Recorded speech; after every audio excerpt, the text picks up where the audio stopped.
ఎప్పుడైనా నోటికి రుచిగా కారకారంగా తినాలనిపిస్తే కోడిగుడ్డు వెల్లుల్లిపాయ కారం ట్రై చేయండి. వేడి వేడి అన్నంలో కొంచెం వేసుకునే సరే బాగా కలిసిపోతుంది.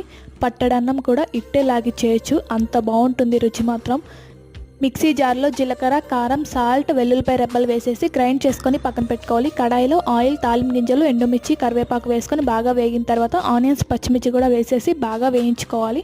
ఇవి బాగా వేగిన తర్వాత సాల్ట్, పసుపు కూడా వేసేసి బాగా కలిపేసి ఆనియన్స్ని సైడ్స్కి వేసేసుకోవాలి. మధ్యలో గ్యాప్ పెట్టుకొని కొంచెం ఆయిల్ వేసేసుకొని 4 ఎగ్స్ని ఆ మధ్యలో వేసేసుకోవాలి.